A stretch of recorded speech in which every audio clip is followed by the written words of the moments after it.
Bonjour à tous, bienvenue à cette nouvelle vidéo. Je suis Michelle, je suis ravie de vous rencontrer aujourd'hui. Nous allons parler d'un sujet qui nous concerne tous, car je suis sûre que la majorité d'entre nous, nous avons au moins une fois dans notre vie douté à un moment donné, car vous savez, le manque de confiance en soi n'est pas quelque chose qui surgit de nulle part ou alors qui reste éternellement à nous. Mais quand même, il y a des personnes qui s'apitoient dessus. Moi, ça me fend le cœur car j'ai rencontré beaucoup de personnes qui manquent de confiance en elles. Et moi, je trouve que c'est vraiment dommage car ce manque de confiance en soi est pour beaucoup de résultats négatifs que nous avons au quotidien, que ce soit dans le domaine professionnel ou dans le domaine familial et bien d'autres. Voilà. Donc aujourd'hui, je vais vous parler des éléments qui m'ont permis, de mon côté, personnellement, à améliorer cela et d'avoir confiance en moi et pouvoir avoir des résultats positifs. Alors, on se retrouve dans quelques instants pour la suite.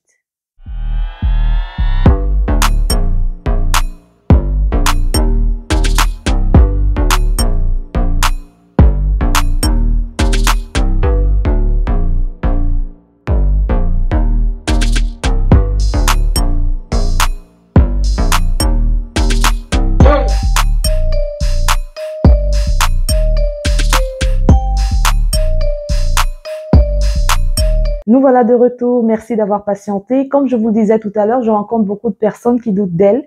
Cela ne veut pas dire que moi, je n'ai jamais douté de moi ou alors que je n'ai jamais perdu confiance en moi ou alors je ne me suis pas sentie faible à un moment donné.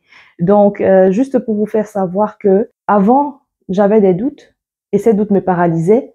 Mais en appliquant quelques éléments que je vais partager avec vous aujourd'hui, vous vous rendrez compte que ce sera presque impossible que ces doutes puissent vous paralyser ou alors vous anéantir, vous rendre un moral, vous donner un moral très bas. Donc voilà. La première des choses, c'est que j'ai commencé à aimer mes échecs. Quand j'avais un mauvais résultat quelque part, que ce soit scolaire ou même dans ma vie professionnelle, je ne m'apitoyais pas sur mon sort et je ne me disais pas que j'étais pas capable de pouvoir rebondir, c'est-à-dire me relever. Donc, la première des choses que moi, je pourrais vous donner comme conseil, c'est de commencer par aimer vos échecs. Là, c'est la première des choses. La première étape, si vous souhaitez vraiment avoir confiance en vous et dépasser justement ce doute qui vous menace à chaque fois, je vais dire comme ça. Donc, première des choses, commencez à apprendre à aimer vos échecs. C'est là le début, c'est le déclic.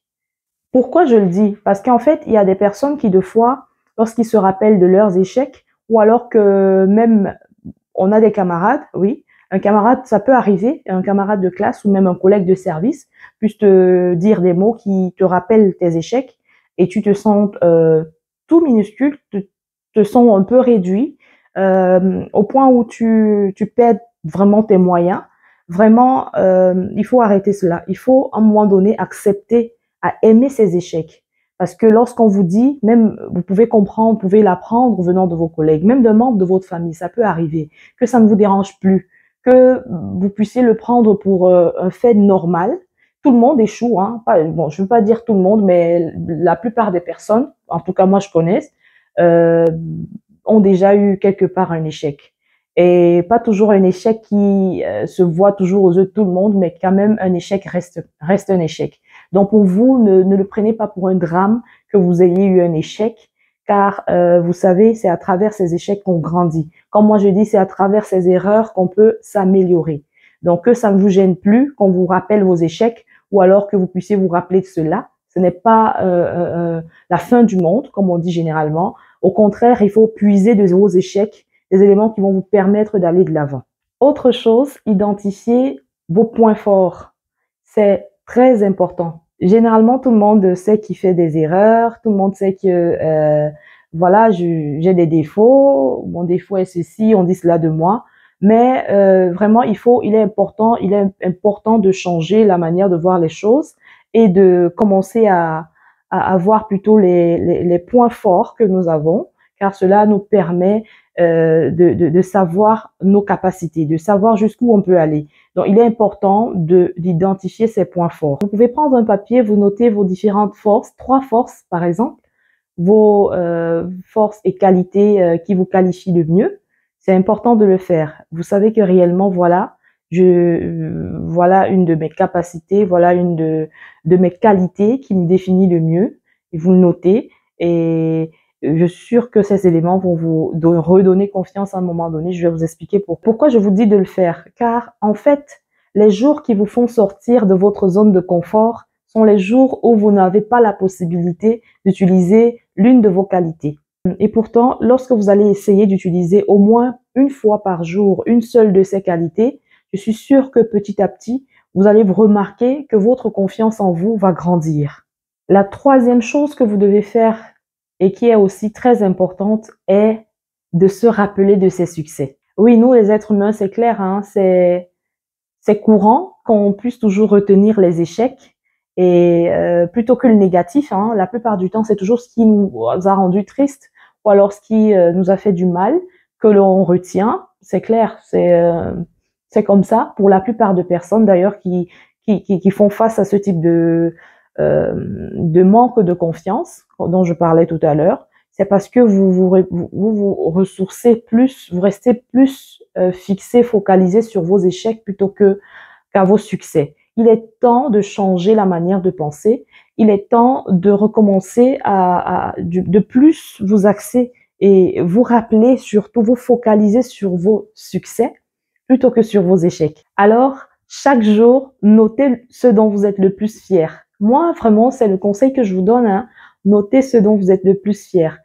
Pas besoin que ce soit que vous ayez remporté la Coupe du Monde ou alors que vous soyez le meilleur employé de l'entreprise.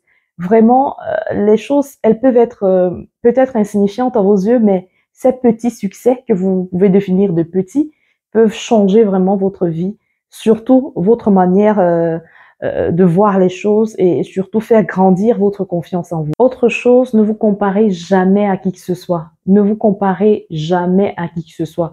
Ça ne veut pas dire qu'il ne faut pas avoir l'esprit de compétitivité. C'est important d'avoir l'esprit de compétitivité, mais ne restez pas vous apitoyer sur votre sort. Il y aura certainement toujours des personnes plus fortes, plus belles ou même plus intelligentes que vous. Alors, évitez de vous focaliser sur le fait que moi, je me compare à telle personne et voilà. Non, vraiment, il est temps d'arrêter cela si vous souhaitez vraiment faire grandir votre confiance en vous.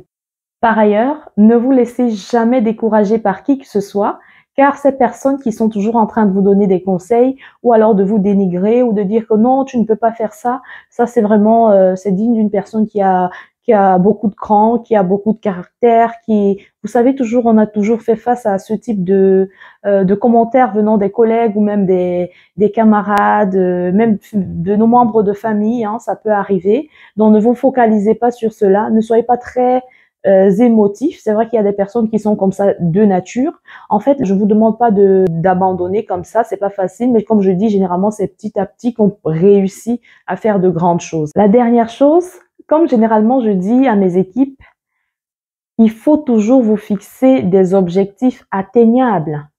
En fait, vous ne pouvez pas, pour les personnes qui cherchent à perdre du poids, par exemple, vous ne pouvez pas peser 200 kg et vous souhaitez en 5 jours perdre 100 kg. Vous êtes d'accord avec moi que sincèrement, vous allez être déçu à la fin et ce ne sera que de votre faute. Vous-même, il faut être vraiment raisonnable dans ce qu'on se fixe comme objectif.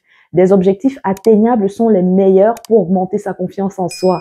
Je prends un exemple, une personne qui pèse aujourd'hui 200 kg et qui aimerait perdre et qui se fixe un objectif raisonnable, atteignable, il se dit dans 5 jours, donc pour 5 jours, j'aimerais perdre 2 kg. Je suis sûre que cette personne va atteindre cet objectif, peut-être encore plus, et là, ça permettra à la personne d'avoir de nouveau cette confiance en elle qui pourra lui permettre justement d'améliorer ses efforts pour les prochaines fois. Donc vous voyez qu'en fait, si on compare avec la personne qui avait 200 kg tout à l'heure et qui s'est dit non, je dois perdre 100 kg, vous-même vous êtes d'accord avec moi qu'elle va être déçue et ce sera que sa faute. Donc voilà, il faut vous fixer des objectifs atteignables. Ça, c'est mon conseil. Et je rappelle que vraiment, il est important que d'autres personnes puissent comprendre que nous n'avons pas tous les mêmes capacités.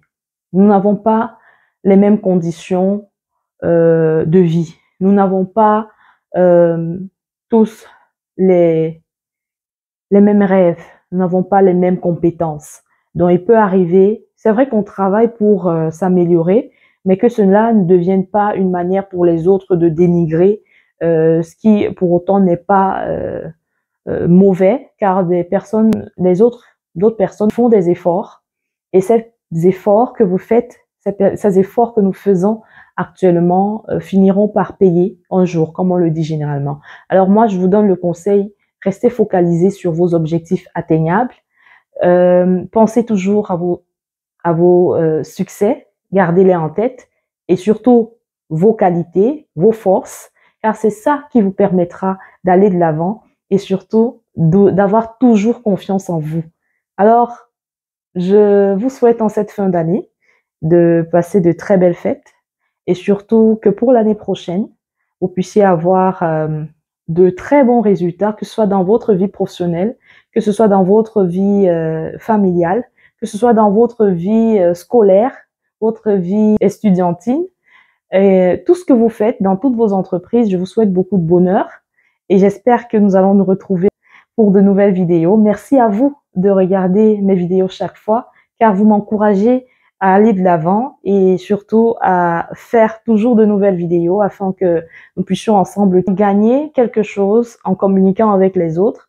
Et voilà, merci du fond du cœur. Je vous souhaite de passer une très belle journée. Si la vidéo vous a plu, n'hésitez pas de liker, de la partager et surtout de vous abonner à ma chaîne. On se dit à la prochaine. Au revoir.